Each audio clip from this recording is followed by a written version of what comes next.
Let me see. Are we live? Yes, we are. Can you hear me? Comment if you can hear me. I'm still getting used to this streaming thing. But if you can hear me, what's good, Chen? I don't know how to say that first name, but what's good, Chen? Let me know if you can hear me properly before more people join so that we can get that situated. Because I do have some things that I need to say in this stream.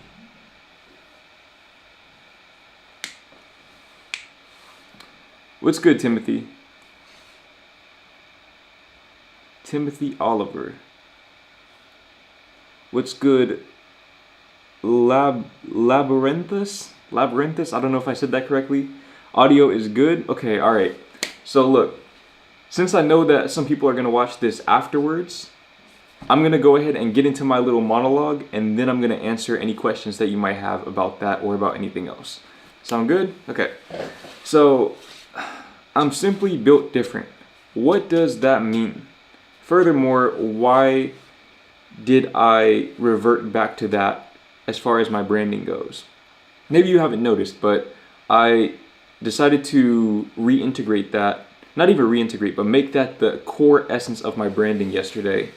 Put that back up as my YouTube banner, and of course the title of the stream is I'm Simply Built Different, and that is for a reason, that is intentional.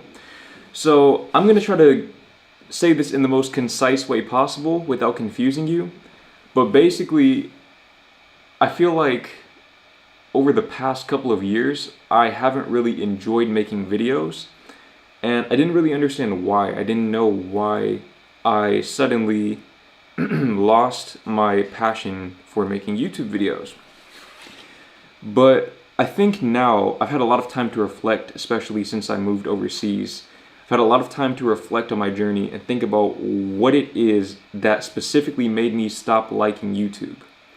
And what I realized is that I never really liked YouTube to begin with. I never liked YouTube in and of itself. I just saw it as a medium of messaging. So basically I saw YouTube as the most viable platform where I could express my ideals and my insights and just random thoughts that I had throughout the years.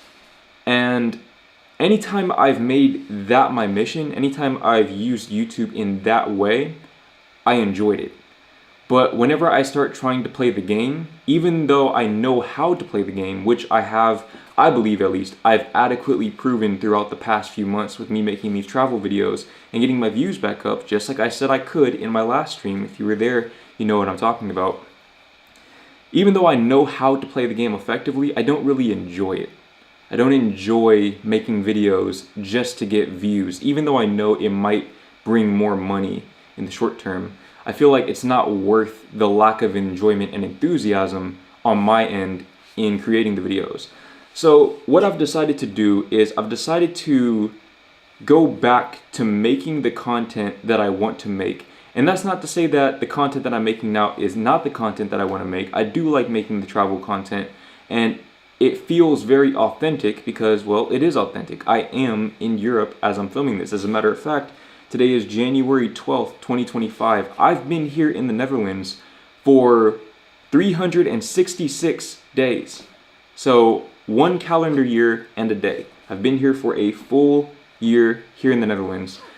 And I intend on being here, well, I have a trip planned here in the near future, but aside from that, I do plan on being here at least until my visa expires, and then we can explore other opportunities. If you're just joining in, I'm just doing my little monologue right now, and then I'm going to answer any questions you have. So just stay tuned, just hear me out, and then you'll understand why I am not only rebranding my channel, but also why the content that I'm making is about to change a little bit.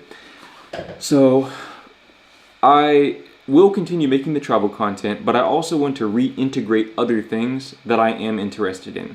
Because I feel like right now I'm not using YouTube in the way that best serves my joy, but also from a longevity standpoint, I feel like it's a better move, even from a business standpoint, to start treating YouTube like a brand rather than a business.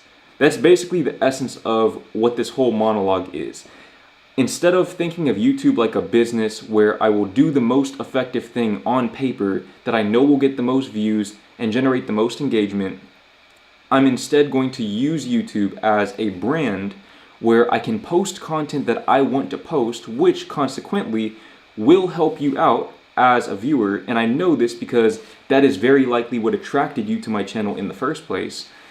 And by extension, I will enjoy YouTube more, which means I will post more content. I'll probably eventually get back to posting every day, because a big part of the reason why I posted every day a few years ago is because I was covering so many topics, such a wide breadth of topics, that I literally couldn't confine it to one video or 3 videos a week. I literally had to post every day to get all of my thoughts out there. So on your end, this is also good because I'm going to start posting more. I don't know when this will happen, but I think gradually throughout the year, I'll start to post more and more and more. And then by the end of the year, I would like to be posting every day, ideally. And even though the videos that I post may not get as many views, or maybe they will, I don't know, it might surprise me. Even though they might not get as many views, I'll enjoy doing it more. And I'll also open up more avenues for starting businesses that are extensions of my brand. So basically, I'm saying this to say that instead of seeing YouTube as my business that I run, I will treat YouTube like a component along with Instagram and maybe eventually TikTok. I'll treat YouTube and everything pertaining to this internet space as components of my brand, my personal brand, which means, for one, I have no competition. 2, I can't fall off, because you can't fall off if you're a personal brand, because it's not about views. It's about literally projecting your authentic self to the world to attract an audience that resonates with your authentic self. And from there, I can focus on using my brand to start a business that can best serve you and anybody else who resonates with me as a person. So in other words, I get to work with my dream clients. So that's basically what I've been thinking of and pondering for the past month or so, and I've just now finally developed the courage to go all in. And with this stream, I am officially committing to that plan. And again, I know that this is going to probably hurt my ego a bit, because this is going to mean that I'm going to get less views. And, well, I don't really care. I don't really care because, like I said, I've been getting more views. I know how to generate views, but I'm at a point where having that banger video, that 1 out of 10 video with the green arrows, if you're a YouTuber, you know what I'm talking about, it doesn't really bring me any satisfaction anymore. Maybe when I was younger, when I was newer to the game, it brought me more satisfaction, because I guess at that time I correlated it with my self-worth a lot more than I do now. But at this point in time, at this stage in my life journey, my development as a young man in this world, I don't really derive much value from views or likes or comments or any of that stuff. And again, I'm saying this now, it'll probably hurt my ego once I see the views go down, but I know in the long run it's going to be better for me, it's going to be better for you, and it's going to be better for the people that you will inspire, and for the people that those people that you inspire go on to inspire as well. So it's bigger than the views. It's more about just what we're doing for the long term. So that's basically the whole point of this stream, is that I am turning my channel, not even turning my channel, but turning my channel back into a personal brand, a personal branding tool, rather than the core of my business. Now, if you have any questions, I would love to answer them. Jordan, do you no longer consider yourself a self-improvement YouTuber? Cal, I appreciate the question. Okay, so here's the thing with that. I don't really want to confine myself to a niche, so I don't want you to see me as a self-improvement YouTuber or a travel YouTuber or a spoken word YouTuber or a spirituality YouTuber or a fitness YouTuber. I'm just Jordan Green. That's basically what I am moving forward. So self-improvement will probably always be an aspect of my channel, or probably at the foundation of my personal brand, because that's how I live my life. I don't make self-improvement content for the sake of views. I'll do it simply because it's an accurate depiction of how I'm living in my day-to-day life.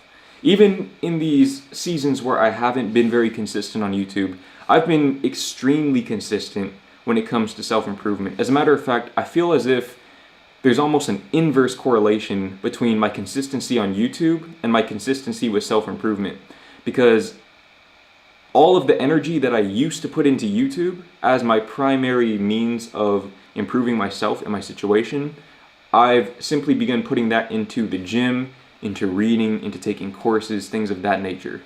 So yeah, the pew pew gun, the niche is you, exactly. I am the niche, and the way that I'll know, the way that I'll be able to keep myself on that path is by assessing my competitors.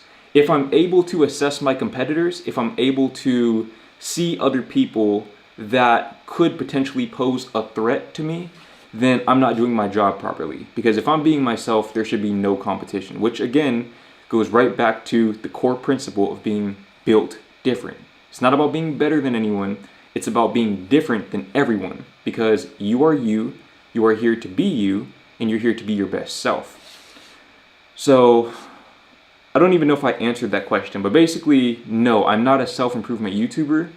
I'm not even a YouTuber. I'm just Jordan Green. Jordan Green just so happens to have a YouTube channel and an Instagram page. And maybe eventually, like I said, I might get back on TikTok, do a newsletter, things of that nature. I might expand into other mediums of expression. I do write poetry still. So poet, YouTuber, all of these things, these are just labels that can't really contain all of who I am. And that's another reason why I'm essentially leaving behind this idea of being a YouTuber in a sense. So I'm not quitting YouTube because, like I said, I'm probably going to end up posting more because of this. It's more that I'm just not really going to think that much about what will get the most views. I'm just going to post the content that's the most authentic to me, to where I am at that point in my life, and the audience that comes will come. Do you still make a lot of money from YouTube since you haven't been as consistent? I make more than you probably think I do. More than you probably think. It's kind of weird because the thing with YouTube, of course, it fluctuates a lot, but I think maybe for the average person who's never done YouTube and doesn't know anything about YouTube, you might look at the views, or you look at the, what's it called, Social Blade or something like that, and you think that that's how much people are making. But in reality, most of the money that YouTubers make is not from AdSense. And as a matter of fact, I think I made a video about this recently, so go ahead and watch that video. I think it was called How I Make Money as a YouTuber in the Netherlands, something like that, or as a digital nomad in the Netherlands. Go and watch that video, and I break down pretty much all of the ways that I'm aware of, at least, to make money as a content creator. And you'll see that I basically get mailbox money at this point. What is your day job? Is YouTube your main job / moneymaker? YouTube is my main job / moneymaker at the moment, but in the long term, I don't see that being the case. In the long term, basically, I'm just gonna spoil it. Basically, I want to focus on coaching. So I want to focus on life coaching, working directly with clients like you who want to get from point A to point B. And this will probably be a mixture of individual coaching and group coaching. So that's essentially my long-term play, if you will. And then of course, I still have aspirations when it comes to writing, being an author. But I think that for me, again, I never really loved YouTube like that. I think that what kept me going for so long with YouTube was that I could see the impact in real time. So what I've learned is that I need to help people. I think that might just be the INFJ in me, but I need to help people with what I do. If I'm not helping people, then I don't feel fulfilled. And even if I'm making more money, it doesn't satisfy me. Because for me, I think it's more about how I make the money than how much money I make. So life coaching is sort of my, I don't know about long-term play, but intermediate term play, at least just for the rest of my 20s. That's what I want to focus on, is just life coaching. And then from there, I can maybe, I don't know, get into public speaking or hosting events or things of that nature. I don't know. I can't foresee my whole future, but I know that I don't want YouTube to be the main thing. I don't even want to think of YouTube in terms of how much money I can make from it anymore. Which I guess I haven't really thought about it like that in a long time. I've just been looking for that way that I can sort of use it like a stepping stone to get to something else. And I think I found that something else, which is, like I said, life coaching. Advice for YouTubers wanting to grow. Improvement. Okay, so here's the thing. First off, you have to pick a path. You have to pick what path you want to pursue. There's the branding path and there's the business path. I would recommend the branding path. If I could go back, if I could tell my younger self anything, it would be focus on branding, not business. Because my younger self, he was so infatuated with just making that extra few $1,000s a month, making that $4,000, $5,000, $6,000 a month, that he didn't really see the big picture. So all I could think of at that time was, I need to maximize this. I need to keep scaling my channel.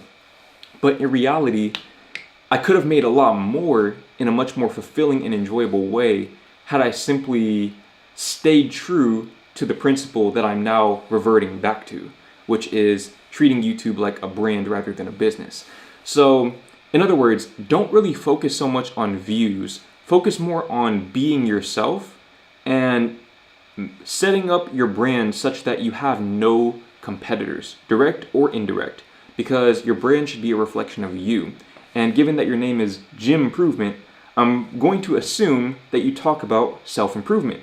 So you can have a personal brand with self-improvement as the core principle. You can cover a wide range of interests that you have. Maybe you're into, I don't know, the gym. You might like working out. You might like learning languages. You might like, what else? Meditation. I mean, so you can do all of these things on that same channel, and it's going to limit how much your channel can grow.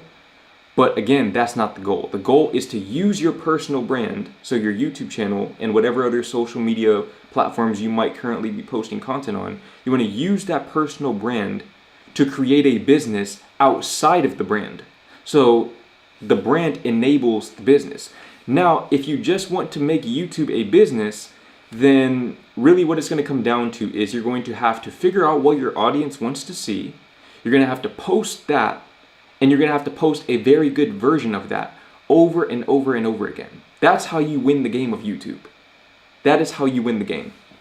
The problem is that that can become very limiting. Because let's say, for example, right now I'm making the content about living in the Netherlands, and that content is doing very well. It's getting a lot of views.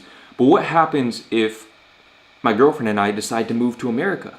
Or what if we move somewhere where I can't get that same type of viewership? Then what?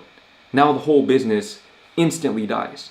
So the only way that you can insulate yourself from that degree of instability is to approach it as a personal brand. But that's just my opinion though, that's just my 2 cents. How is it being black in the Netherlands with no sun? I'm not gonna lie, the weather has taken a bit of a toll on me. I feel like it's getting better now because the sun is starting to set later, so the days are getting longer. But there's a point in the winter where the sun is setting at 4:30, and that's not something I'm used to. And then on top of that, the sun doesn't really come out. I didn't really notice that until a few days ago when I saw the sun, and I realized, wow, I don't think I've seen the sun, or I don't think I've seen a blue sky in about a month or two. It's been a long time. So these past few days have been a little more sunny, so that's nice. But we never really get those completely blue skies like we would get back home in Texas, or especially in California.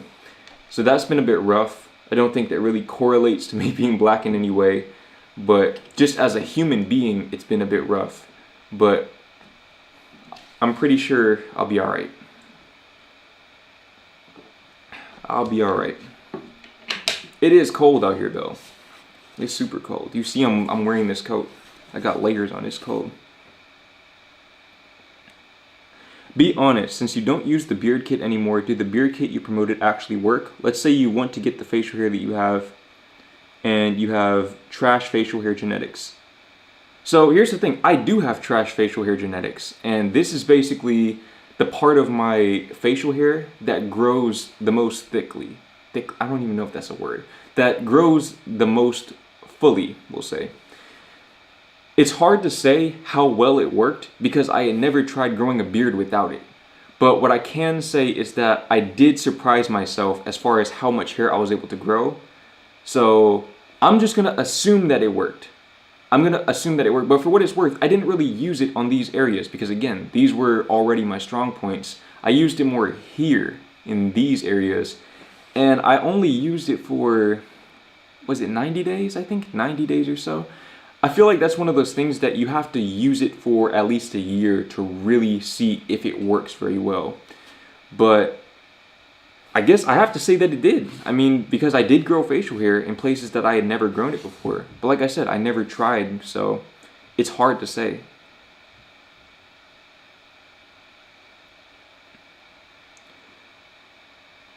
Wait, hold on.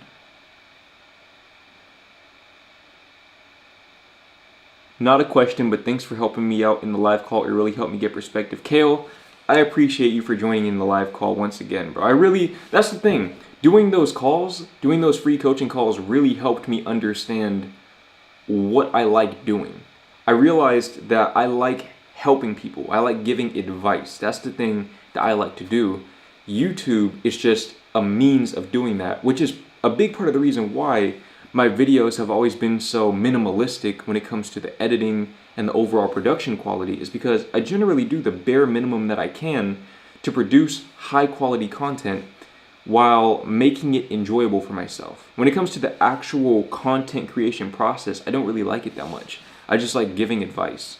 I like giving advice, I like helping people, I like inspiring people. Hey, from your experiences with women, do you think that girls tend to care more about looks or personality? Also, I've started talking to girls in college and I'm still not able to pull. So, the big issue that I see with your question is that you're assuming that women are a monolith. And what I need you to understand is that just like how men all have different tastes, all have different preferences, some men like women with double D's, some men like women with, I don't know, big feet or something. I don't know. Different men like different things on women. So in the same way, different women like different things on men. So it's less about, and really everything that I said about branding and business applies to dating as well. As a matter of fact, I made a video not too long ago called, actually yeah, this was a while back. This was probably 6 or 7 months ago. It was called Modern Dating is a Business. I should have said Modern Dating is a Brand. But basically, okay, think about it like this. If you want to attract a woman, what's the best way you can do that? There are two ways you can do it. You can either be yourself and attract a woman who actually likes you for you, even if it means that you won't be as attractive to as many women, or you can play the game. You can become a person who attracts a lot of different kinds of women, and you can make dating a hell of a lot harder for yourself. And on top of that, once you do attract those women and they see who you really are, they're not going to like you anymore. Because, for one, they liked you based on a false premise of who they thought you were. And on top of that, they're going to think that you're not a trustworthy person. Because, quite frankly, you aren't if you're deceiving people in that way. So, basically, in business and in dating, the best approach that I found, this is what has worked best for me. So, hey, if you don't agree with me, that's fine, but I'm telling you what allowed me to build a brand or a business, whatever you want to call it, build a YouTube channel that has allowed me to move overseas. This is what has allowed me to find a woman who literally still loved me the same exact way when I was homeless, living in a car. just being honest. Just being honest about who you are, telling them the truth about who you are and how you feel, and letting them make an informed decision based on the information that you give them. That's the best approach that I found. It's the most efficient. You filter out all of these bad quality leads, if you will, and you end up with people, whether it be clients or an audience or a wife, a girlfriend, fiance, or a group of friends. You end up with people who like you for you. That is the best approach that I've personally found. Good evening, Jordan. How is your intention to learn Dutch language, and why/how or why not could this change your life in the Netherlands specifically? Kind regards, Roger. So, I just invested. I'm on the free trial, but once the free trial is up, I plan on investing in Duolingo. What's it called? Duolingo Premium? Duolingo Plus? The paid version of Duolingo, so that I can start doing more lessons a day. Because just recently I experimented with doing more Duolingo lessons per day, and I noticed that I was retaining a lot more of the stuff that I was learning. But the problem that I ran into is that with only 5 mistakes, you can only make 5 mistakes before you have to refill on the hearts. If you have ever used Duolingo, you know what I'm talking about. You're only allowed to make 5 mistakes per day. I literally was going to run out of mistakes to make. So in other words, I was going to have to pay either way. So now, once I have the Duolingo Plus, I should be able to really dive deeply in the way that I'd like to. So even starting today, I did 5 lessons, and I don't know, I feel like doing those 5 lessons, even just that by itself, helps me retain a lot more of what I'm learning. But I still have a ways to go, a long ways to go before I'm fluent in Dutch. Now, how could this change my life in the Netherlands specifically? This would make day-to-day living categorically easier for me, because I still run into a lot of situations where people try to say things to me, and I literally I have to tell them that I don't speak Dutch, because even though I might know certain words that they're saying, I don't want to work based on assumptions, because sometimes the situation might not be the most, what's the word? Sometimes you don't want to misread the situation and create hostility where there is none. So that's my thing. Until I'm completely fluent, I won't really feel fully comfortable with those kinds of interactions. The interactions that other people, what's the word? The interactions that other people initiate. So yeah, that's pretty much that's how I see it changing my life.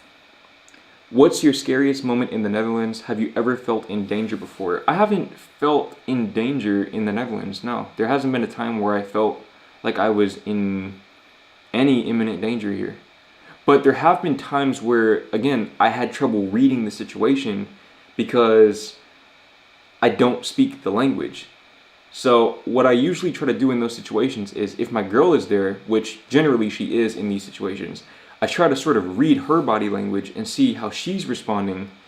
And actually, you know what? No, there was one time where this guy seemed like he was following us on his bike, but it could have just been a coincidence. Maybe he just lived close by or something, but he followed us for probably a kilometer, something like that. It was, we literally had to divert our course so that we could lead him somewhere else, because we didn't want to lead him back to her house.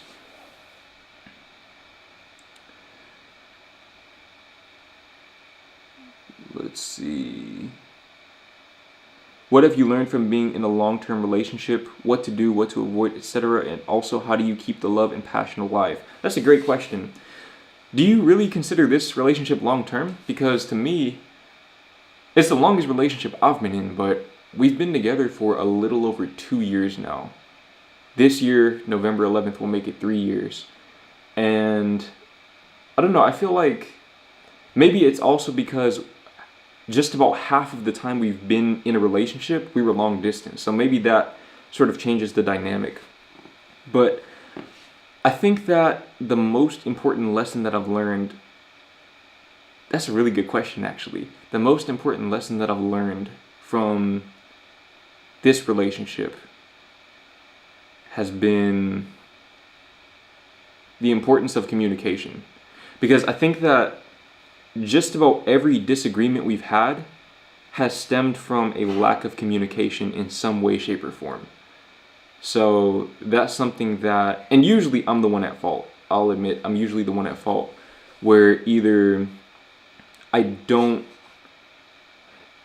it's usually that I make assumptions with incomplete information. So something that I've learned is that I have to do a better job of probing for what she's actually saying, in a sense. And that's also compounded by the fact that English is not her first language. She's proficient at English, but there are still sometimes sometimes things get lost in translation. And I think also another thing, this isn't so much about relationships, but it's more so about dealing with women. And again, all women are different, but at least in my particular instance, is that I think sometimes I could probably be a little bit hard on her because I see what she wants in life and I see that she has the capability to get it.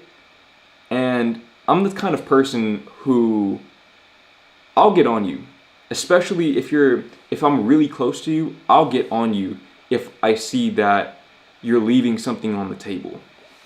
But I think that maybe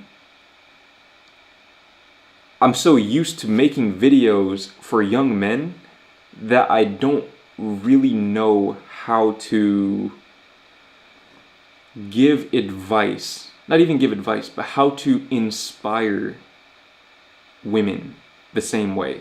Because with men, you could be a little more rough around the edges and you can just be like, look, you need to get on your shit. But with women, it's a different dynamic. Actually, a book that describes this very well is Way of the Superior Man. I forgot the author's name, but the one thing that I remember from that book was that he said that to motivate men, you challenge them. To motivate women, you encourage them. That's something that I still need to do a better job of doing. But again, this is also specific to who you're with. So if you have a girlfriend, she might require a different kind of communication than my girlfriend does. Just like you might require a different kind of communication than I do from your girlfriend.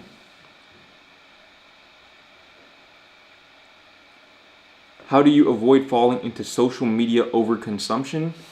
So my personal methodology, and this has worked wonders for me, is to just delete it. Just get off of social media. Delete it. Delete the apps and the accounts. Delete the apps. And I know I literally just asked people to follow me on Instagram, so this is making me look like a hypocrite. But look, if you are struggling with social media addiction, that needs to be priority number one for you right now. You need to just get off of social media and just focus on getting your life back. February 26, 2020, I deleted social media. I deleted all the social media from my phone, and my life has not been the same since. I truly think that that one decision actually might have been the most impactful, the most pivotal turning point in my journey, because I was able to get back so much of my time. Another thing that I've done is, obviously I'm still on YouTube. Let me actually see if I can show you. Well, yeah, everything's in folders, but I don't have social media on my phone. I literally just don't have it. And whenever I need to get on social media for whatever reason, like I just got back on Instagram, so if I need to create a story or do something like that, I'll re-download the app, I will make the story, and I will delete the app right after. But something else that I've done is I don't have YouTube on my phone. I think that is just as important as not having Instagram and Twitter and TikTok, whatever other social media the kids are using these days. I don't have any of that on my phone. The only thing I have is Netflix, and I don't even know why I have that because I never ever watch Netflix on my phone. So I could probably delete that too. But yeah, that's basically what it comes down to. Just remove social media from your life. And what's going to happen is there's going to be this big gap in your day. You're going to be like, oh my God, I'm bored. I have nothing to do. And what you choose to do with that gap is what will determine where you end up in these next few years. Because for me, I chose to use that gap to get in good shape, start working out at least to the best extent that I could at that time, dealing with all the back problems and stuff that I had. I chose to use that gap to scale my YouTube channel, to start growing my personal brand, to sharpen my writing skills, especially with poetry.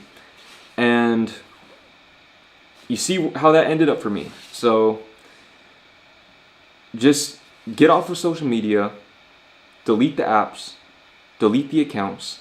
Unless you have a big following, you're not missing out on anything. Okay, you're not missing out on anything. Delete all of that. And I would say replace it with reading. Reading is a great way to fill that time, actually. That's something that I've really leaned into the past year. How far behind am I in comments? Any update on Icecool JT? I've seen a few people ask that in the comments. I honestly, truthfully, do not know where that man is right now. I really don't. We haven't talked since, gosh, I want to say 2023. 2023, I think, was the last time we talked. And when we did talk, he left me under the impression that he planned on coming back to YouTube, which is why I'm just as surprised as you that he's not back yet. But you never know what's going on in someone's personal life. When people make videos, you only see those 10 or 15 minutes that they're on camera, not the 23 hours and 45 minutes that they're not on camera. So I would say, if you want Icecool JT to come back, the best thing I could say to do is go to his channel, go to his most recent video, and tell him, hey, we would love to have you back. Make sure that he's coming back to a welcoming environment, basically, is what I'm getting at. Because I think that with YouTube, at least in my experience, when you go so long without making content, you feel this resistance to going back to it. Even today, I basically had to force myself to do this stream.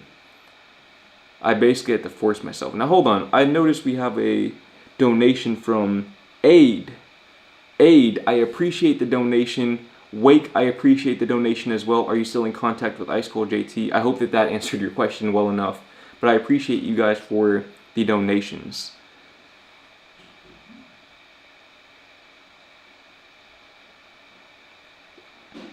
Where was I? Thank you for answering my question about growing my channel. Appreciate it, bro. Thanks for asking, because that's one of those things that I've learned so much just by accident. Just by the sheer volume of content that I've created. These are patterns that are impossible to not notice over time. But basically what I want to do is I want to help you compress the time frame that it takes to get the results that you want. And also help you avoid making the same mistakes that I've made. Is self-improvement dead? Ever since post-2022, I feel Andrew Tate has really destroyed the aspect of how self-improvement should be, and it seems like it's hard for self-improvement YouTubers to grow. So my theory, and also another question, thoughts on the online self-improvement community? I don't know, I feel like it's kind of dead now, or at least most of the content creators that peaked during 2020 have ventured off and did their own thing. So to answer that question, I really don't know. I don't know. I know that when I post self-improvement videos, they don't do as well as they used to. But as far as the whole space, I don't really know, because I don't really watch self-improvement YouTubers. I'm more focused on self-improving in my own life. But I would say what really happened was more people began to document their journeys and give advice, and the space became a lot more saturated. That said, if you're asking that question, I feel as if you're still seeing YouTube, or you're seeing content creation as a business rather than a branding tool. And that's why I really would highly suggest and recommend that you start thinking about it differently. It's not about how many views you get, it's more about the quality of the views that you get. So if you get 1,000 views per video, but those 1,000 people truly rock with you, those are people that you would actually, if you had met them in real life, just circumstantially, just by being in the same area or whatever, you would actually be friends with those people, then you've built something that, in my opinion, is much more significant than a raw number total, like a subscriber count or something along those lines. I feel like a brand gives you so much more leverage and longevity, once again. So, and I'm mostly saying that because the development pod, as your username, insinuates that you're a content creator yourself. So just keep that in mind, that your podcast is not, don't think in terms of, I'm going to become the next Joe Rogan. I mean, you can do that if you want, but then you have to play the game. And if you're like me, you probably don't like doing that. I would suggest that you think about it more like a branding tool that you can just use to put yourself out there. I've been watching you since the Icecool JT times. Man, really, shout out to Icecool JT though. I really hope he's doing well. I truly do hope he's doing well. Jordan, you're back. How are you, man? I am doing great. I'm doing great. And I feel like that's in big part because of me making this decision to just focus on the things that I actually love to do. Which musicians do you listen to, and how can we anticipate a Jordan Green album? Well, you can't anticipate a Jordan Green album because I don't make music. But if you want the next best thing, you can check out some of my poetry. You go to Jordan Green Poetry and you'll see the closest that you'll ever see to me making music. Or you can check out my poetry books on Amazon.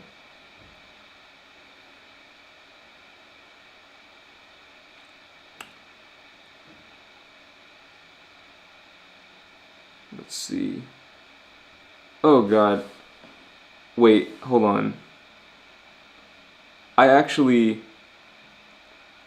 Was it EEL or EEL? You told me which one it was. I know it was one of those two. But I forgot. I'm pretty sure it was EEL. What's good, EEL? I remember you very vividly from those No Nut November vlogs. That was a whole era. And actually, I would say that that was almost my first real attempt, even if I didn't know it at the time. That was my first attempt at doing what I'm doing now, which was integrating everything that I'm interested in on this one place, on this one platform. I think it's just the execution wasn't where it needed to be, because I genuinely don't like vlogging at all. To get a digital nomad visa, do you show them your bank balance or your earnings for the past 12 months? It depends on which country. It depends on which country.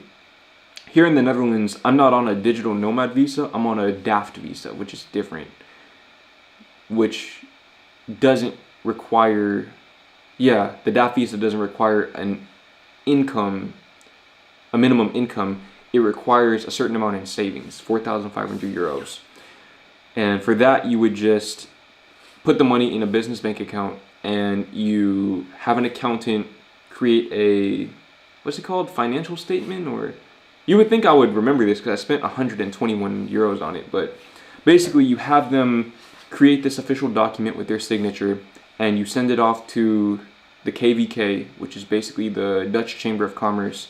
They approve it, and yeah, that's pretty much all there is to it. But a lot of digital nomad visas, I think you'll just have to show them your bank statements.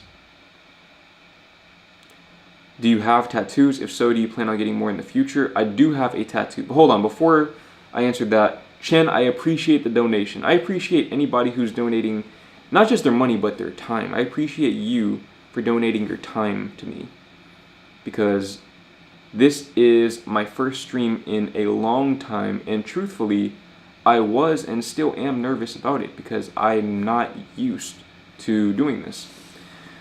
But yeah, I do have a tattoo. Let me probably take my coat off to show you, but I have one tattoo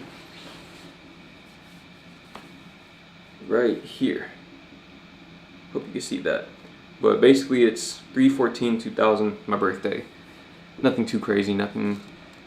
Well, actually it is kind of crazy because my friend gave me the tattoo in his apartment, which is Yeah, don't do that. Don't do that. There's so much risk involved with that, but free tattoo, and I'm still alive. So shout out to Marcus. I probably shouldn't say his name because I don't think that's legal, but it's whatever.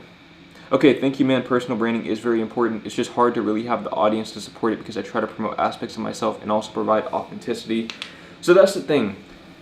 You have to play the game a little bit, but here's what I would recommend, because this is how I did it. So I'm just telling you how it worked for me. And I can't promise you that you'll get the results you want within the next year or two, but I can promise you that eventually this shit is going to work. Basically, what you want to do, you want to take every aspect of your life that you're interested in, create content about all of it. Eventually, as the market moves, as your interests change, there's going to be an intersection between what you're into and what the market is into. So in my case, this was NoFap. So NoFap was the first topic that I was into, that I was just doing myself, that a lot of people were into. I didn't even know a lot of people were into it, by the way. I literally just decided to make a video about it in passing. It was a throwaway video. And that video ended up changing my life. And from there on in, I think for the next couple of years, every NoFap video that I did very well. And through that, I was able to develop a larger audience, and I was able to gather more data points through the comment section. So when I saw multiple people asking me, hey, what's your curly hair routine? I was able to deduce from that if I post a video about my curly hair routine, it'll probably do pretty well, because it seems like a lot of people are wondering about that. Cool. Same thing when it came to my fitness video, my first workout video that I did. It wasn't my first one, but the first one that did very well. A lot of people were asking me what my fitness routine was.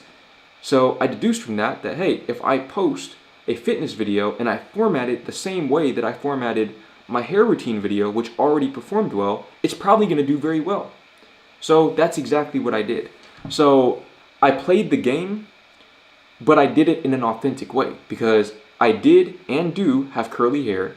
So it wasn't me stepping beyond my authenticity. It wasn't something that I would want to base my channel around, but it served as the entry point for quite a few of my audience members. And when it came to working out, even though at that time I wasn't as active in the gym, I think I was probably 2-3 times a week at that point in time, it was still an aspect of my life, and still is an aspect of my life. So I wasn't stepping beyond what was real and authentic. So that's basically the essence of it. You play the game, but you don't step beyond the confines of your authenticity to do it. That's where life becomes miserable, in my opinion.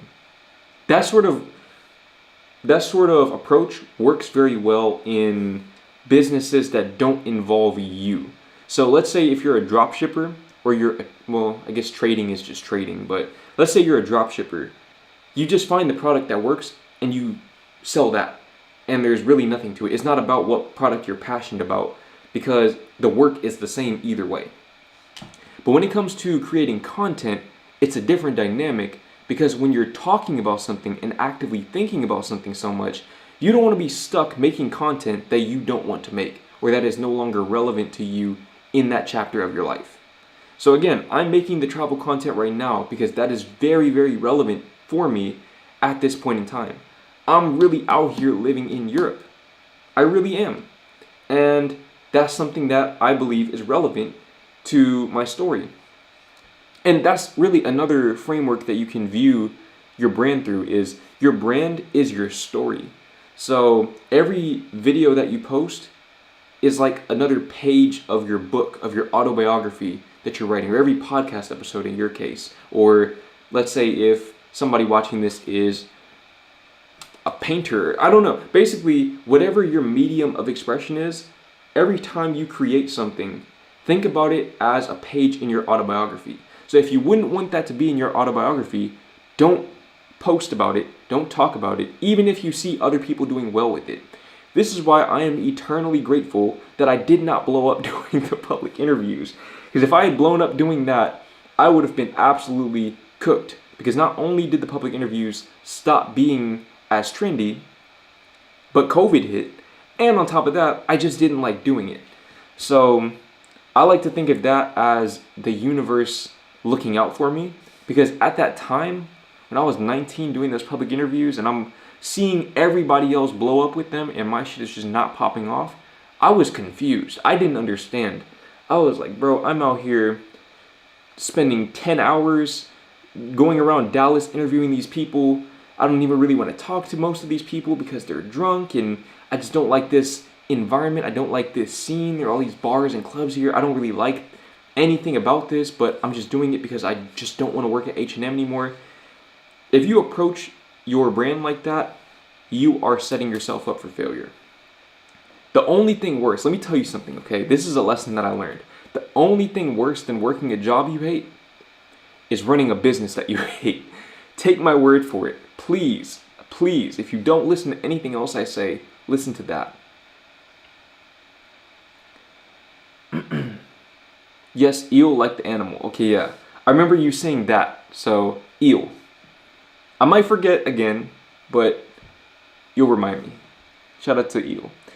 Did your first viral video make or break you? What was it like? What do you mean by make or break me? Because I feel like for me, it was so unexpected that I didn't even know how to react. It was just this euphoric numbness. That's basically the best way that I can explain it. It was euphoric, but I didn't really feel it because I couldn't process it yet.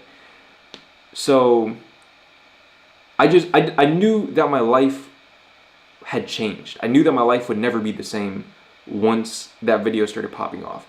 And once I got monetized, that really sealed the deal for me. That's when I knew that I won't say I was good, but at least for the short term, I was good.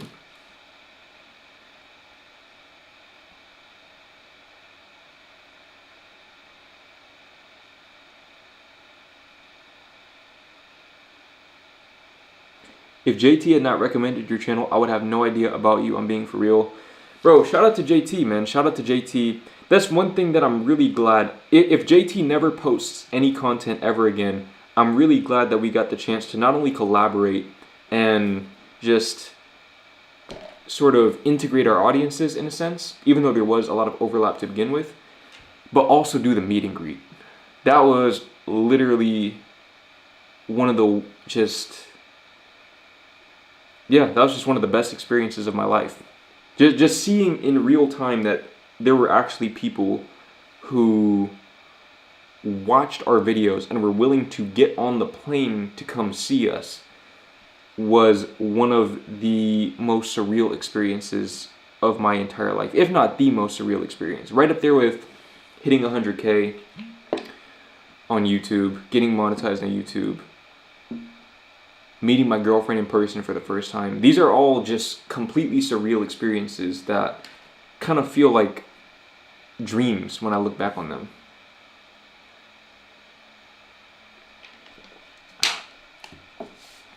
Yo, Jordan, have you ever been to Nijmegen? No, I have. Have I? Where is that? Honestly, I haven't really been to that many places in the Netherlands. I've been to Utrecht one time for a day trip. Haven't been to Rotterdam. I went to Amsterdam when I landed. We walked around maybe 20-30 minutes and then left. Haven't been to Den Haag. Where else? I've been to Eindhoven, Tilburg, Den Bosch, Breda. Mostly places in Brabant. And then I went to this, let me actually look on the map because I forgot what this place is called. There's this place with these cannons and... I hope this doesn't freeze my laptop. Yeah, I don't remember what it was called. It's this old looking city with these cannons, and then it has this big wall around it. This hill is a hill surrounding the city. Maybe you know what I'm talking about, maybe you don't. But that was a really cool place.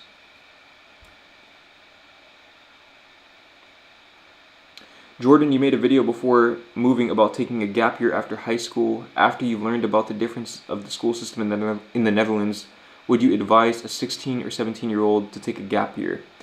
So it's hard for me to answer that because although I know that the school system is different here, I don't know the full extent. But what I will say is that if you're in a position where you could go back to school and pick up where you left off, and you believe that taking that gap year would benefit you in terms of finding your purpose, then by all means take the gap year. Because the thing is, like I said, school's not going anywhere. Now, if you're in a position where, let's say, if it's like high school in the US where you drop out and you can't go back, you got to get your GED, don't drop out. That's why I would never advise anybody to drop out of high school unless you are literally already rich.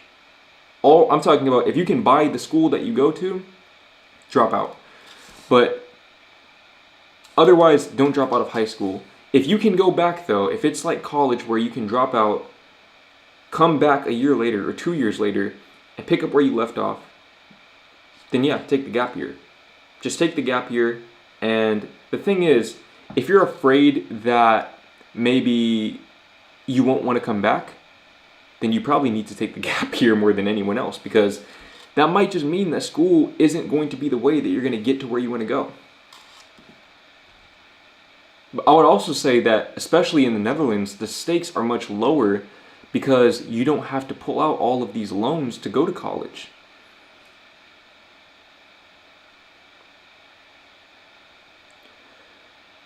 Wait, hold on. Let me... Xavier Samuel, I appreciate the donation. Been here since 2020. My guy, you are a true OG. It's crazy. 2020 doesn't feel like that long ago to me, but that was 5 years ago. That's crazy. We're just as close to 2030 as we are to 2020. I want you to really think about that for a second. That's crazy. Time is flying. But I appreciate the donation though. Jordan, been a fan since the Icecool JT days. Shout out, bro. Wait, what? Hold on. Let me start that one over. Jordan, been a fan since Icecool JT days. Shout out, bro. Shout out to JT. Weird question, but what's your current stance on spirituality, clairvoyance, psychic abilities, or subtle links, connections, or coincidences? So that word at the end, coincidences, or as I like to call them, synchronicities, that's something that I have been deeply, deeply interested in pretty much since 2020, since I began to learn about manifestation, because there are so many instances of it in my life, especially through these past 5 years, that I can't deny its existence. And it's not just the stuff that you've seen on YouTube. It's not just me speaking things into existence. Hold on, I'm dehydrated. It's not just the stuff that you've seen, it's the stuff that I never talked about on my channel.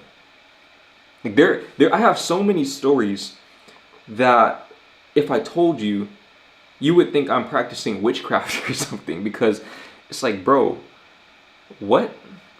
How did this even happen? But let me know if you want to hear more about the esoteric stuff. I will put twin flames into that category. That's a subcategory of the things that you were talking about, because I have some crazy stories about that as well. And if you want a good starting point, you can just go and read my first book, Soul Shock, which you can find on Amazon. Why did you delete that stream with your ex? I deleted every stream and video that I ever filmed with my ex because she asked me to. And out of respect, I just did it. Now, if you ask me, I would have preferred to have kept them up, because that was, again, a part of my autobiography. So that was a part of my story. But I understand if she doesn't want to just be on my channel. It makes sense from her perspective, but from my selfish perspective, I think it would have been nice to have kept that up. Really, if I could have kept every video I'd ever posted up, I would have. But all the videos that I ever deleted, I deleted because I included women in them who were no longer in my life and didn't want to be a part of my brand, which again makes sense. Amersfoort, you know what? That could be it. That could be it. Let me actually look on the map again. Amersfoort. No. I think it was Houston. Houston. I don't know if I'm saying that correctly, but I'm about 80 to 90% sure it was Houston. That's the city that we went to. Or really more of a town.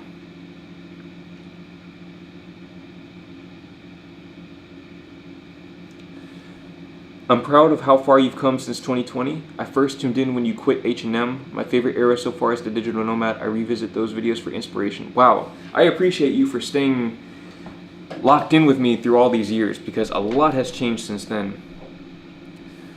But yeah, that's crazy. Since the H&M, well, since I quit H&M, so that would have been March 2020. I think I put my 2 weeks notice in on March 9th, and my last day was March 15th, I want to say, 2020. Haven't looked back since. How do you feel about 2021/2022 you? I see that as a very necessary part of my story, but the thing is, hindsight is 2020, so I could look back and be like, bro, don't do that. But I mean, the losses are what helped me learn the lessons. Now, ideally, the idea is that I can help you learn the lessons without the losses. So I went and spent that money leasing a BMW, and a few months later, I made a video saying that was a mistake. I would advise you not to do it. And so now you know, when you start making more money, not to do that, so that you can save your money faster than I have. So that's kind of the idea, is that I'm just documenting my life, its ups and downs, so that I can help you get to where you want to go faster. But as far as how I feel about myself at that point, I mean, yeah, I don't really know how to answer that. I've leveled up. That's the best way I can put it. I've leveled up in just about every conceivable way. Yeah, the digital nomad videos for real hit different. Do you mean the recent digital nomad videos, or? Because I can make more of those. Again, I'm at a point where it's more just, I just want to make videos that I find relevant to my current chapter of life, or maybe the chapter that I've just ended, in favor of the new chapter.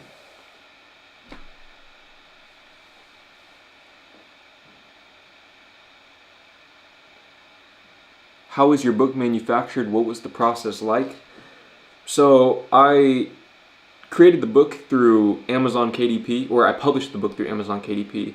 I wrote the book on Google Documents. I formatted the book according to KDP's guidelines, and I made the cover. No,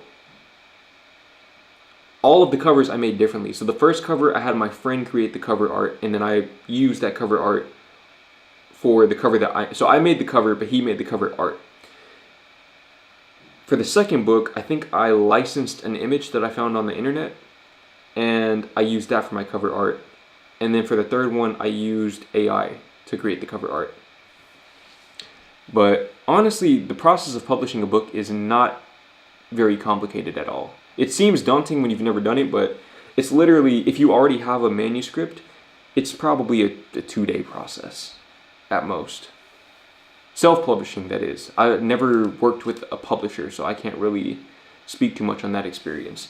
Hey Jordan, I've been watching you since fall of 2020 when I started college. You're an inspiration and a catalyst for the growth I've gained these past 4 years. I appreciate you for your continued support, and I'm glad that I've been able to help you evolve, because you have helped me evolve as well. Why is my mouth so dry? And I'm almost out of water.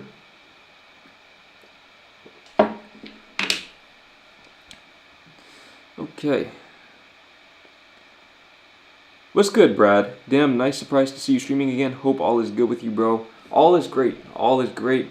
After I finish this stream, I would advise you to watch the stream back and just listen to the first maybe 5 to 10 minutes, so you'll get a good sense of what's about to happen with my channel. This is basically a channel update stream.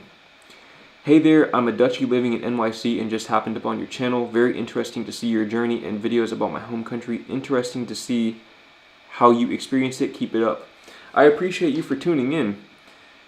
It's interesting. I don't really hear about a whole lot of Dutch people living in the US. That's a very rare occurrence. In fact, I don't think I ever met a Dutch person in my life until I met my girlfriend. So, shout out to all my Dutch people who are traveling overseas. What do you think of 2024 you?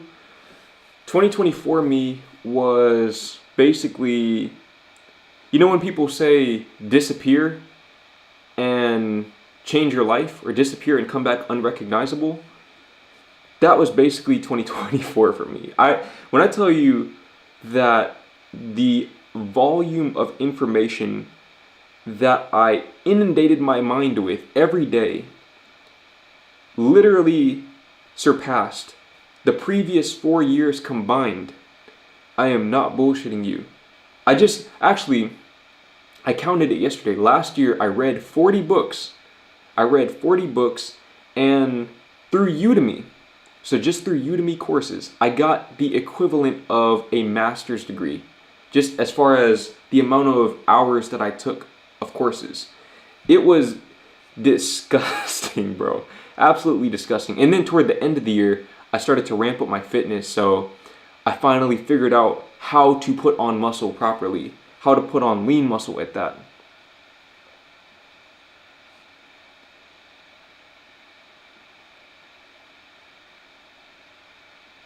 Let's see.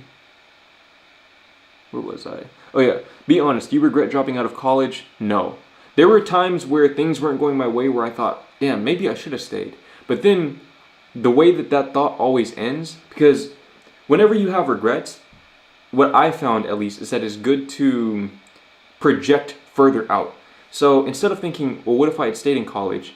Then think about, okay, if I had stayed in college, what would I have majored in? Right? Boom, first roadblock right there. There's no major that I find interesting. Maybe I probably would have majored in psychology or something like that. Okay, cool. So I major in psychology, I get my degree. Now I have $100,000 in debt. I have a psychology degree, which only really allows me to work as what? A therapist, a counselor? Not to say that those are bad jobs, those are honorable jobs to work at, but I mean, do those justify $80,000 in debt? Maybe they do, maybe they don't. For me, it just didn't. So what I probably would have ended up doing was saying, okay, I'm going to become a life coach. So basically, in other words, I'm always going to end up back on this same path of doing life coaching, but college would make that much more difficult because I would have this debt hanging over me all the time. And if anything, it would probably set me back by around a decade or so. And also, I think a lot about 2023 when I was in debt. I think I was $30,000 in debt, something like that. And the amount of stress that created for me. And I can't even fathom 80,000, 100,000 in debt. It's, I don't know. I don't understand how people do it. I truly don't. If you're doing it, then hey, shout out to you. I just don't get it though. For me, the trade-off's not worth it because I don't want to work at a job. So just based on that, it doesn't make sense for me to go to college. I'm just going to end up in the same spot, but with less freedom and flexibility. Do you regret pursuing YouTube as a career considering how volatile the algorithm is? There's a guy I follow who was making $20K a month and his income dropped to $2K a month. He ended up getting an IT job. Okay, I'm going to pair that one with Bradley R. Bro, you straight fell off. What happened? What do you even do now? Okay, I'm going to answer both of those questions at the same time. I don't think either of you were here when I started the stream because I kind of, I kind of elaborated on this. But basically, I don't regret anything that I've done because it all led me to where I am now, where I have the information that I need to make this next move. But what I would say is, if I could talk to my younger self, if I could just go through a time portal and just have one conversation with him, I would tell him, don't think about YouTube as the end-all be-all. Think about it as a stepping stone to something else. So focus on building a personal brand that is authentic to you.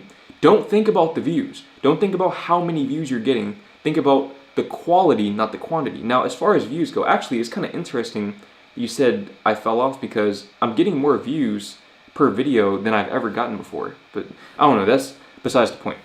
Basically, I would tell my younger self, or anybody who's in a position similar to my younger self, don't focus on the views that you're getting. focus on, how do I put this, bro? Don't focus on the number of views that you're getting. Focus on the quality of those views in terms of how much those people resonate with you. And if you do that, if you build a personal brand, you can't fall off, because it's not about the views. It's not about the money you make from YouTube. It's not about sponsorship deals. It's not about any of that. It's about what kind of brand you can build of people who like you for you. And when people like you for you, you can start a business based on the brand that you have. So for me, I already know that the business I'm going to start is life coaching. That's something that I want to do. I used to do consultations, but I want to do it at a much grander scale now, with a mix of group coaching and eventually one-on-one coaching. So I would say, again, I can't say I regret anything, because even if I had known that, even if I could go back and tell my younger self that, I don't think he would know how to build a business like that. He just didn't have the information that I have. So I can't fault myself, my younger self, for just not knowing what he didn't know. He didn't even know to go seeking the information because he didn't know he was missing it. So, yeah. The coldest water. Anyone who remembers that sponsorship is a real one. Bro, Brad, that's a core memory right there, bro. That is a core memory. Shout out to the coldest water, bro. Oh my gosh. It's crazy because I rewatched your 2 most recent live streams just this past week, so it's great to see you streaming again. Bro, this is definitely... Brad, I'm going to tell you this. I said this earlier because somebody else that I did a coaching call with was in here. But doing those coaching calls recently is literally what helped me reach this epiphany that I need to focus on life coaching instead of focusing on YouTube as my primary thing. That's what I want to do. I want to do coaching. I want to do those coaching calls. I want to... You already kind of have a sense of where I'm going to go with that. But, bro, even if I never make more than, let's say, $4,000 or $5,000 a month, don't see why I wouldn't, but even if I never make more than that, I would be happy. I would be very, very happy because I love the work itself. Peace out. Thanks again. Have a great day. Improvement, I appreciate you for tuning in. Speaking of college, I think the culture in the US will shift to value experience over education, so the degree is becoming less and less worth it. That's an interesting perspective. I can't really comment on it because I'm ill-informed on that. But I have heard that there is a big issue with employers wanting more experienced prospects. And of course, for somebody who just graduated college, you likely don't have the experience. I think, here's my thing. I'm not just diametrically opposed to college in and of itself. My sister graduated from medical school, was it last year? No, she graduated from medical school in 2023. My cousin's about to go into PA school to be a physician's assistant. College worked great for them. College worked wonders for them because that's the career that they want to go in. They want to go into career fields that require, rightfully so, a college education. I don't want a doctor operating on me if they're not college educated. But my issue is not with college itself. It's with the societal belief that you have to go to college. That's the issue with me, because if people believe that they have to go to college, especially young, impressionable people who aren't really capable of thinking for themselves at that high of a level yet, if they believe they have to go to college, and they believe that the only way they can go to college is to take on the student loan debt, that's what they're going to do without thinking twice about it. But I wish that people questioned that decision with a little more, I don't even know the word. I'm blanking out right now. But basically, I just wish that people really took the time to ascertain whether college is the right move for them individually or not. Because there's no point in going to college if, let's say, for example, you want to be a life coach. There's just no point. It's not, I mean, it can help.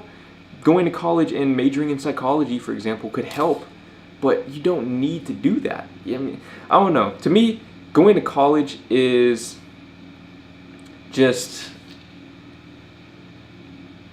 Yeah, don't see it as something that you're obligated to do to be successful, and especially to be happy, because it's just not the case.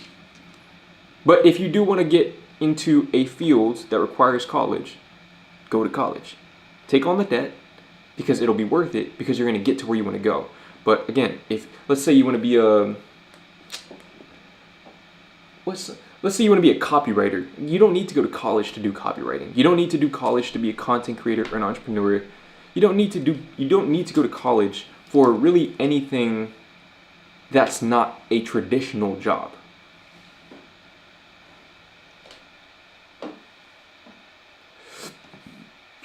The issue is that finding decent jobs that pay you well without a useful college degree is hard. I want to do stuff related with entrepreneurship, but I need a job in the meantime. So here's the thing. If you have to take out loans in order to go to college, then you're just setting yourself back even more, because you'd probably be better served using those loans or taking out loans to start a business rather than to go to college. But if you just need a job, then work at a part-time job. And I struggle finding jobs even at McDonald's. That also could be related to the market that you're in, because I personally never struggled with finding jobs at retail stores or places like that, because the turnover rate tends to be really, really high. So I mean, if you're living in New York or something like that, then yeah, it might be a little more difficult. But in that case, I would advise you to leave New York. Or leave wherever you are and find a place where you can live for less, and you can find a part-time job or maybe even 2 part-time jobs that allow you to fund your business. Assuming that business is the main thing that you want to do. If you want to work at a job as your primary thing, like I said, go to college. I'm not going to lie, I don't understand any of what you said. Can you simplify what you mean? In regards to what? What question was I answering? Hey Jordan, been watching you since 2021, back when I was struggling with NoFap, still watching to this day. Keep doing what you're doing, man. I appreciate you, bro. We have some OGs in here, bro. We have some people who have really been through the trenches with me through these past few years. So shout out to everyone who's been locked in with me through that time. Being a college graduate, it worked for me because it was for something specific. College is useless if you're forcing yourself to go and you don't know what you're doing there. Thank you. That's all I'm trying to say, is that college is not the only way. It is a way, but it is not the only way. And in school, when I say school, I'm talking about high school, it seems as if we're conditioned. Maybe at your school it was different, but at my school, it felt like we were being conditioned to see college as the most viable path to success. And of course, the people at your school are going to think that because all of them had to go to college. All of your teachers had to go to college to be teachers. So, of course, they're going to put that on you.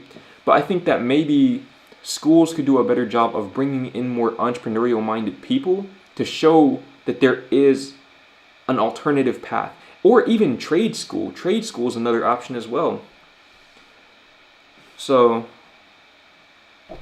yeah. I'm just ranting at this point. But I don't know. To me, it's basically criminal. It's borderline criminal that they encourage students to take out this much debt under the premise that they need to get a degree. It's just, I don't know. And really, especially for parents who make their kids go to college. Here's my thing. If your parents are trying to make you go to college, you tell them, if you're not going to pay for my college, I'm not going. Because if they want you to go to college so bad, they should pay for it.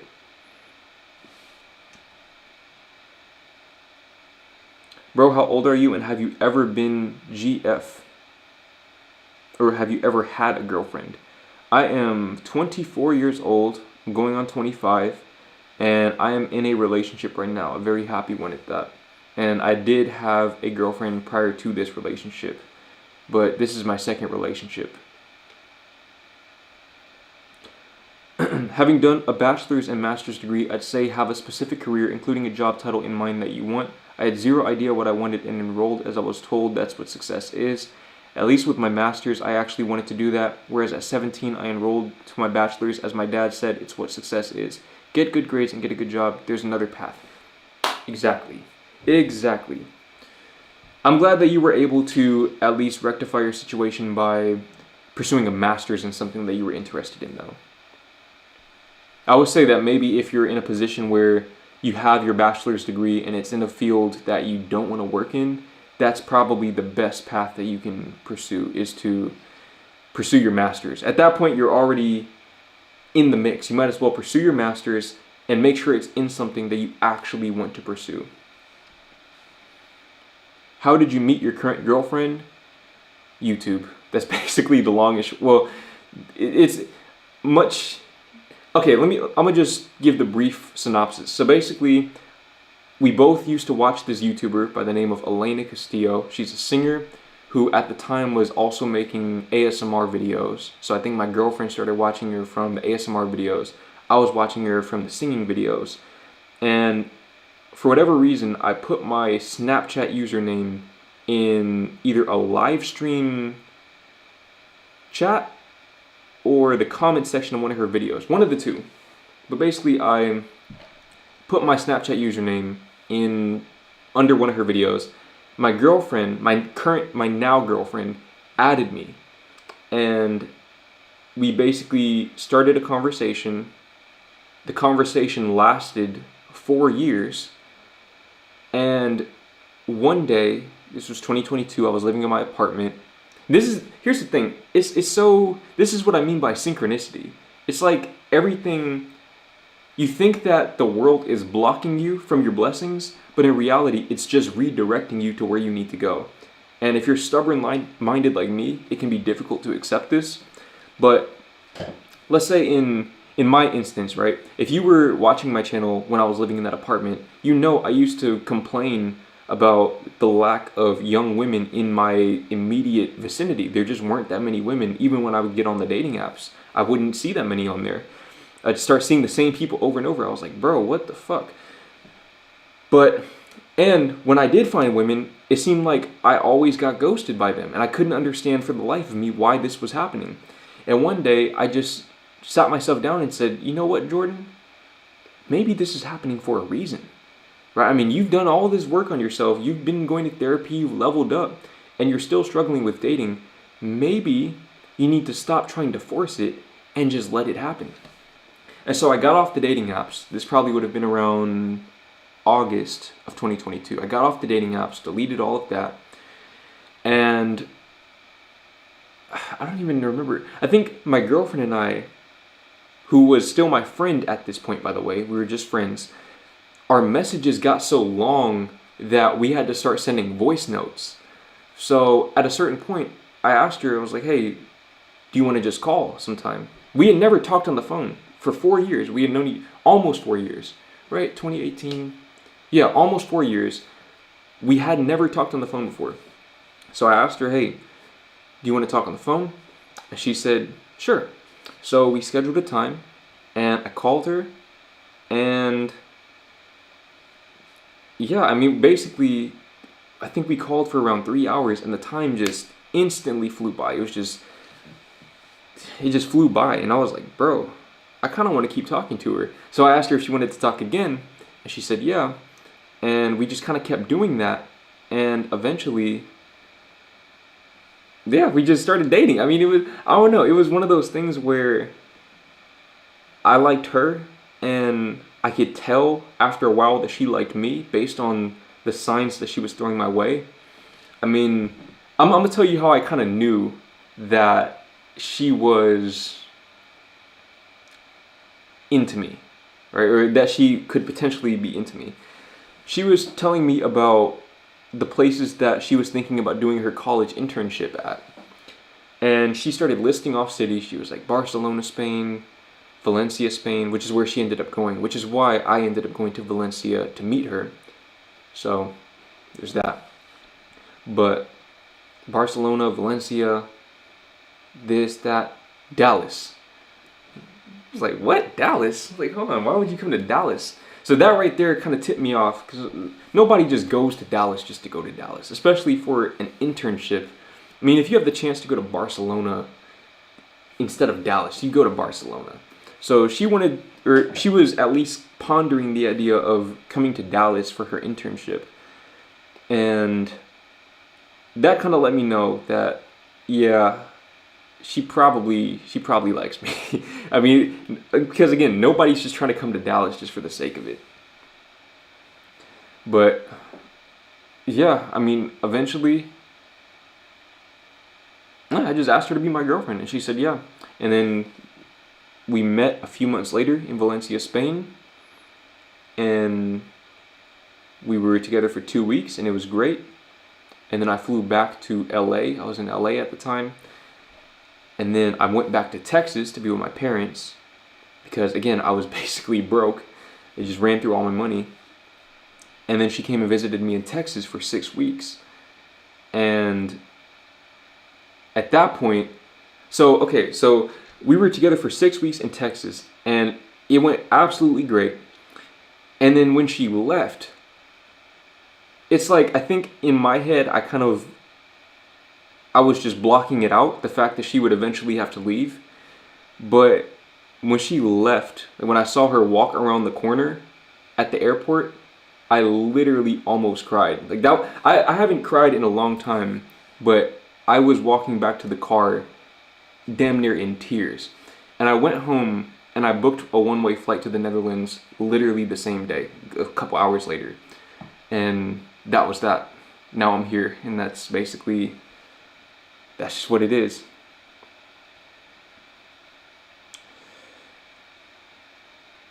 The women, bro, if I've learned anything, I've learned Allen, Texas is an absolute L for dating. Bro, went to the yoga classes and everything, and there was still nothing out there. Bro, I tried. I did try. But you know what, though? This is actually interesting, Brad, because... So, this is what I mean by synchronicity, bro. There's so many stories like this.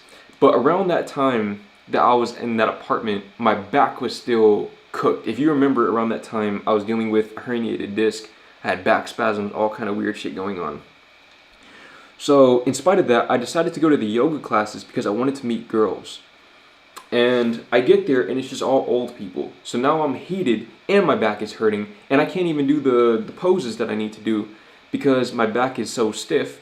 And I'm seeing these old people, 80s, people, all gray hair, just doing poses that I, a 22-year-old at the time, couldn't even do. So now I'm pressed, and I'm lonely.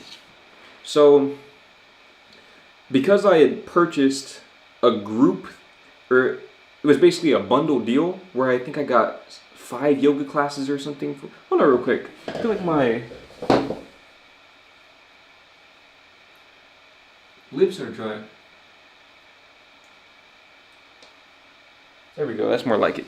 But basically, I went to these yoga classes, and there was this one instructor, there's just this woman instructor who noticed that I couldn't really do the poses.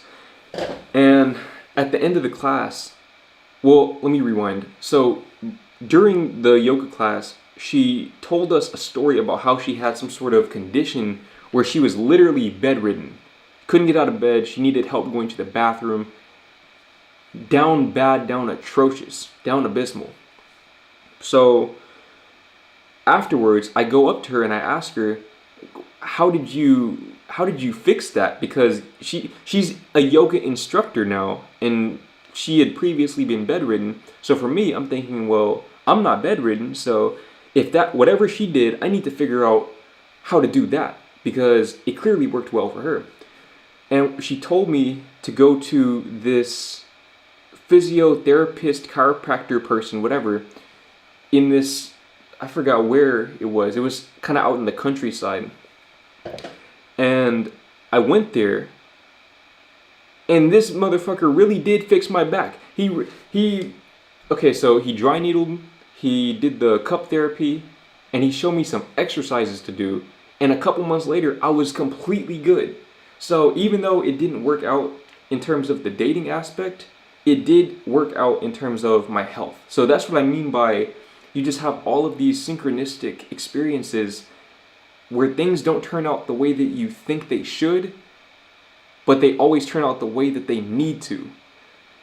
And to this day, I have perfect back health. Every cloud has a silver lining. Exactly, Brad. Exactly. Jordan, I need your help. I broke my back. Spinal. Bro, listen, if you've never had a herniated disc, The pain. The thing is, living life hurts. Anything that you do just hurts. Standing, walking, sitting, all of it hurts. The only thing that didn't hurt was lying down. Lying down or reclining the seat in the car with the seat warmers. That was the only thing that worked. I was down and out for a long time. But bro, let me tell you something. I learned my lesson. I never skip my stretches now. You never really see me, you will never see me neglect to do my stretches any time ever, because I'm never going back to physical therapy, ever. I'm never going to put myself through that again. I remember the poem about her turning around the corner. Damn, that's true love right there, bro. Let me tell you something. That is a feeling that I never intend to feel ever again. And I never intend to make her feel ever again. Because she was basically, I think, when she came to the first time I saw her, I remember we met in Valencia. If you remember the video, we met for the first time. We were in the hotel. I think the second or third day we were together, we're lying in bed and she just suddenly starts crying. And I had never known her to be somebody who cried a lot. So I'm thinking something's wrong. And I asked her, what's wrong? I'm thinking maybe I did something, I don't know. Because we just met in person for the first time. And she tells me, she's like, I'm just sad because you're going to have to leave. Now mind you, we're 2 days into these 2 weeks. But that's when I knew right there, especially, I was like, bro, I think I found me a keeper. Because that's, yeah. And she did the same thing when we were in Texas too. She would just randomly cry because she knew that it was only temporary, that we would be together in person. And so now, my thing is, that's never going to happen again. I'm never going to see her walk around a corner. She's never going to see me walk around a corner. When we get our own house, it's going to be a circle, a sphere-shaped house. No corners in the house at all. Jordan, do you still do weighted calisthenics? Yes, I do. Let me give you my stats because when I tell you I have been locked in the gym, I have been locked in. So right now, for weighted pull-ups, 4 sets of 10, 35 kilograms, which is that's the hardest thing I do all week, is those weighted pull-ups. For chest, weighted dips, 4 sets of 10, 40 kilograms, or flat bench, 82.5 kilograms. I could probably go up a little bit with that. And then I do, well, yeah, those are the only weighted calisthenics that I do. But I lift weights too. Right now I'm doing an Arnold split, so chest and back, shoulders and arms, legs. That's my split. How proficient would you say your Dutch is right now? It's not very proficient. I know more Dutch than my friends, for example, but I'm not fluent by any means. The big issue that I have with learning Dutch, one of the biggest barriers that I've run into, is that there aren't that many Dutch movies or shows that have English subtitles. So that's been a really, really big issue, is that, because I feel like for me, that would be a great way to learn, is by having a Dutch show, a Dutch language show with English subtitles, but it's just really hard to find. So instead what I do is when my girlfriend and I watch Netflix, we watch English shows with Dutch subtitles. I think it's helping, but I don't know.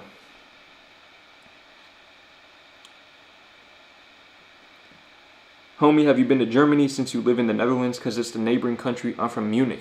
Did I say that right? Munich? I haven't been to Germany, but I do want to go.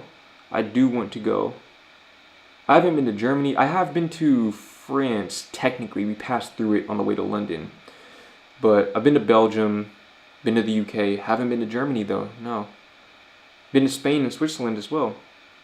Yeah, I do want to go to Germany, actually. I want to see Berlin, especially. There's so much that I want to see that I don't know that my girlfriend and I will get the chance to see all of it before we leave Europe. We don't know when we'll leave Europe, but we probably will leave Europe at some point in the next couple of years or so. But I do want to travel some more.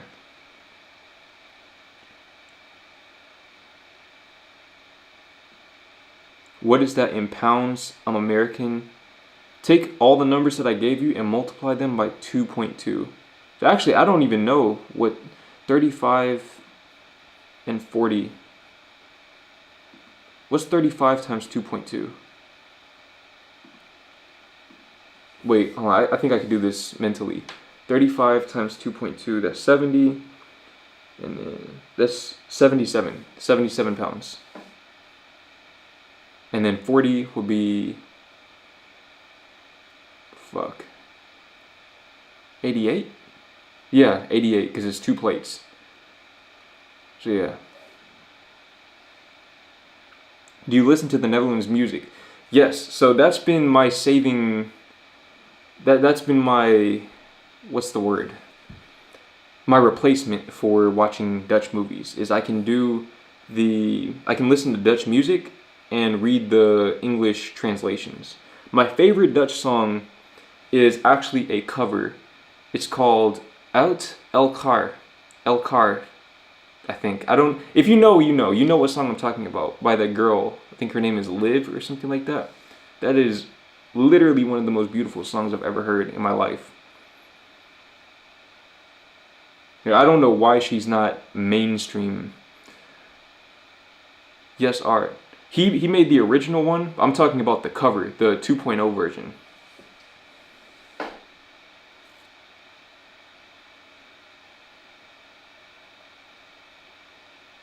And then there's a song called Therapy by Zoe something. I forgot her full name.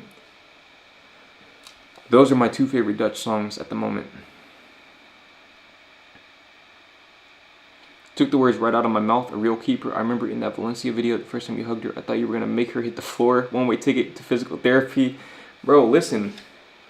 I'm telling you, there are really people out here like this. I think it still blows my mind that some men believe that there aren't high quality characters women out here. And I don't know, I kind of, for me, that's part of the reason why I made my relationship public, was because I wanted to literally show people. I know that the power of exposure is, you can't even quantify it. So being able to show people that you can find a relationship like this, to me, is maybe even more important than any of the dating advice that I've ever given or ever will give.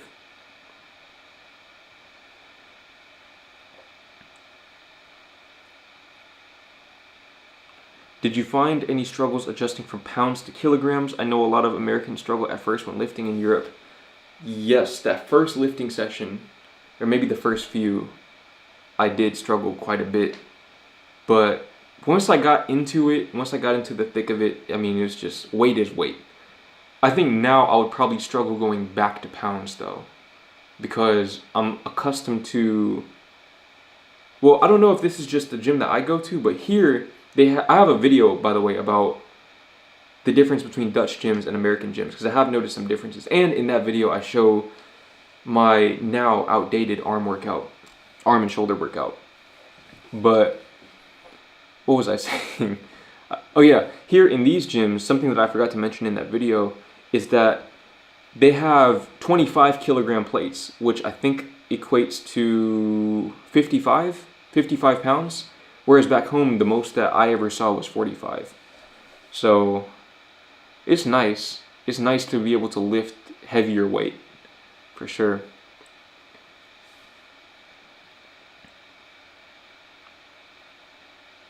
Out of curiosity, what are your thoughts on the passport bro movement? I guess you'd be labeled as one even though you haven't gone somewhere like Southeast Asia. My thoughts on it are, always be wary of movements and ideologies that people present as the ultimate unabridged truth. Because the thing is, I found my relationship, I found my love in another country, which I think that's the beauty of Passport Bros, is that it opens your mind to the possibility that maybe the person that you're supposed to be with is just in a different location than you. Which to me that's a very empowering realization, because you realize that, hey, I don't need to cater to the standards of the women around me. I can just be myself go somewhere where maybe I align more with the values of that culture and find somebody, or at least be more likely to find somebody with whom I'm actually a good match. But I'd also, on the flip side of that, I think that some people might take the extreme approach and believe that you have to leave your home country to find love, and that is not necessarily the case. The thing is, just be yourself. If you're being yourself, you're naturally going to gravitate toward environments where you fit in best. And in those environments, you're most likely to not only meet romantic partners, but also meet platonic partners.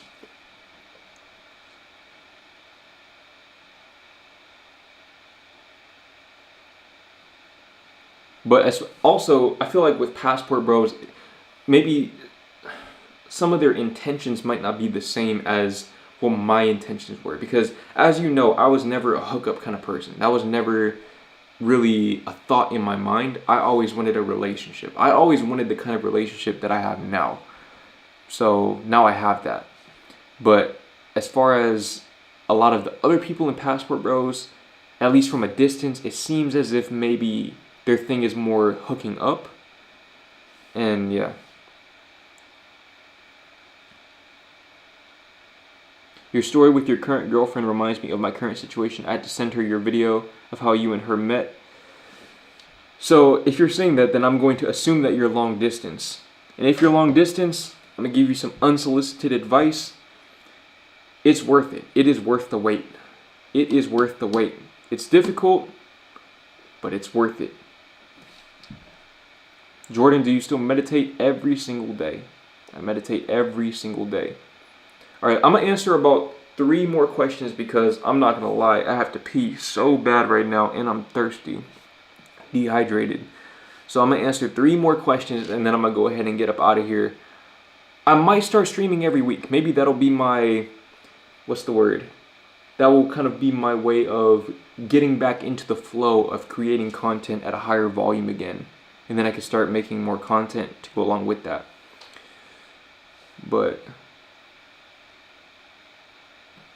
go ahead and ask me these questions because I need to pee, bro. Ask me these questions expeditiously. When are you going to bring more Europe vlogs? I'm going to give you 1 living in the Netherlands video per week, at least through February. I do have a trip coming up though, a trip with my girlfriend where we probably won't, we're going to the US for a few months. So we're not going to be able to, I won't be able to make Europe vlogs being in the US, but maybe if I can film enough of them ahead of time, I might be able to keep them coming even while we're there.